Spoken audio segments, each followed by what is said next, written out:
This is Real News Media TV, coverage you can trust. Please like, share, subscribe, and hit the notification bell. Select all for daily news updates. Good afternoon, my Real News Media TV family. Welcome back to the channel for another news update for April 30, 2023.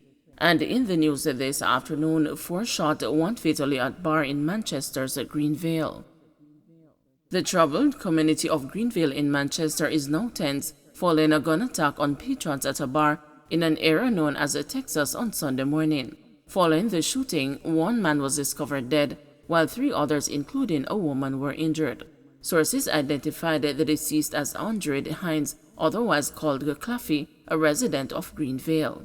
Residents told the news that at about midnight, Hines was among a group of people gathered at a bar in Texas when gunmen pounced and opened fire, hitting 4 people and sending others scampering for cover.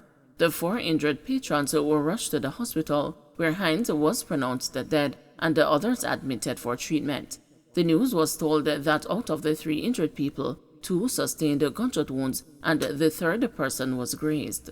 Since the shooting, tension and fear have resurfaced among residents of Greenvale, a community located just a mile west of the Mandeville town center. Residents are fearful of the possibility of reprisals. One resident suggested that divine intervention was needed to prevent further bloodshed in the area. "A peace war cannot help. They need God," the resident said. Earlier this month, a man was killed at a party on Bethel Street in Greenvale. St. Anne businessman gunned down at home. A St. Anne businessman was shot and killed at his home in Clemstead Lime Hall in the parish on Saturday. He has been identified as 42-year-old Vincent Latty. The St. Anne's Bay police report that about 9:50 p.m., Latty had just returned home with his family and parked his motor vehicle along the roadway. His family went inside while he closed the gate. Shortly after, explosions were heard. The police were alerted, and upon their arrival, Latty was seen lying in a pool of blood with gunshot wounds to the body. Several suspects detained in connection with attempted robbery of Beryllium guards. The police have detained several suspects in connection with Saturday's attempted robbery of a Beryllium armored vehicle in Albion, St. Thomas. A Beryllium security guard was wounded when armed thugs carrying high-powered rifles attacked the guards who were delivering cash to an ATM at the Western Union outlet yesterday morning. The guard sustained minor wounds after the bullets struck his vest. Head of the JCF's Corporate Communications Unit, Senior Superintendent Stephanie Lindsay, told the news that investigators are hoping to make an early breakthrough on the case. The news was informed that one of the getaway vehicles crashed while being pursued in a high-speed chase by the police. A second vehicle was later found abandoned with bloodstains, suggesting that one of the robbers was wounded. It's believed that the men were traveling in 3 vehicles. Goat thief injured in police shootout denied bail. 1 of 4 goat thieves who were intercepted by police and engaged the lawmen in a shootout in Kingsland Spurtree earlier this month was denied bail when he appeared in the Manchester Circuit Court on Thursday. The accused, Nigel Baker, has been slapped with 3 counts of shooting with intent to murder, possession of a prohibited weapon, possession of unauthorized ammunition, and possession of a firearm with intent to injure. Reports are that 4 men traveling in a blue Toyota Vitz stole 6 goats in St. Elizabeth on April 4. They tried escaping through Manchester but were intercepted by the police. At approximately 4:30 p.m., a shootout ensued. 3 men, including Baker, were found suffering from gunshot wounds when the shooting subsided. 1 goat was also shot and injured. The men were taken to the Mandeville Regional Hospital, where 2 succumbed and Baker was hospitalized. The 4th man remains at large. According to the prosecutor, the ballistic certificate for the seized firearm is still outstanding. Baker is expected to return to court on May 17. NTB announces disruption of ABM services following St. Thomas Beryllium attack. The National Commercial Bank on Sunday warned its customers in St. Andrew, Kingston, and St. Catherine to expect disruptions at its automated banking machines after Saturday's attack on a Beryllium Limited security team in St. Thomas. Services due to reduced operations from beryllium following yesterday's attack in St. Thomas. We understand that this may cause inconvenience and frustration, but we assure you that we are working diligently to minimize the impact on our customers, the banker said in a tweet. NCB further advised the customers to use alternative banking options such as online and mobile banking and the use of point-of-sale machines where possible. Saturday's brazen attack is the latest in a series of robberies and attempted robberies on beryllium security teams. A security officer was hospitalized with gunshot wounds after his team was ambushed in Albion, St. Thomas, while servicing an ABM machine.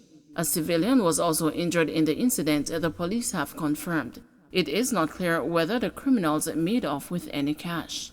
The vehicles believed to have been involved in the attack were intercepted Saturday afternoon, and men engaged the police in a shootout. People held in jails not necessarily guilty, says attorneys. While lawyers spoke passionately about deplorable conditions and the absence of basic decency in police lockups last week, the general feedback from the public reiterated to them that most Jamaicans are ignorant to the difference between serving time in prison and being detained in a lockup. Criminal defense attorney Donahue Martin told the news that Jamaicans need to understand that when one is in custody at a lockup, that individual has not been convicted of an offense. The conditions don't need to be as demeaning as they are. The comments about why should they care for criminals, I get it a lot because I am an attorney who practices criminal defense and we are always hated until somebody wants us. But generally, as Jamaicans, I don't think we have a lot of public education around the legal issues and our legal system. So generally, Jamaicans don't really appreciate it until somebody for them or them themselves end up in an issue that would place them before the legal system, he told the news. Some persons don't understand, for example, that when you're charged with a serious offense, you generally go into custody whether or not you did it. And you do spend a significant time in custody, and the vast majority of persons who interact with the criminal justice system don't actually get bail. If the allegations speak to violence or loose association with criminal organizations, Martin explained bail is not granted. A significant portion of our young men, when they should be learning a skill and advancing themselves, they find themselves in custody for long periods, and that spot in their resumes forces them to have a position of unemployability, he said. Defense attorney Tamika Harris added, there is a general disregard for detainees, and that is most unfortunate because not all persons arrested are guilty of an offense, and even if so, they are still to be treated with humanity. Treat people like animals and they will behave like animals. Attorney Saeed Bernard told the news that any single one of us can end up in a lockup. All it takes is us being arrested for suspicion of something. You are not even charged and you will be in a lockup. That is how easy it can be for one of us to end up in a lockup. And so I think this argument about people are criminals, so we should not care about the lockups, is one that is farcical at the very least, Bernard said. Bernard stressed that the probability of an average person ending up in the lockup is not far-fetched. Frankly speaking, it could be you, it could be your son, your daughter, that ends up in a lockup. Even if the police has no case against the person, they can lock them up for reasonable suspicion. And until it is ventilated in court and you get your day in court, anyone can have to stay in lockup for a little while. So it is not a case where lockups is for criminals. Prison is for convicted criminals, not lockups. Don't forget to like, share, subscribe, and hit the notification bell. Select all for daily news updates.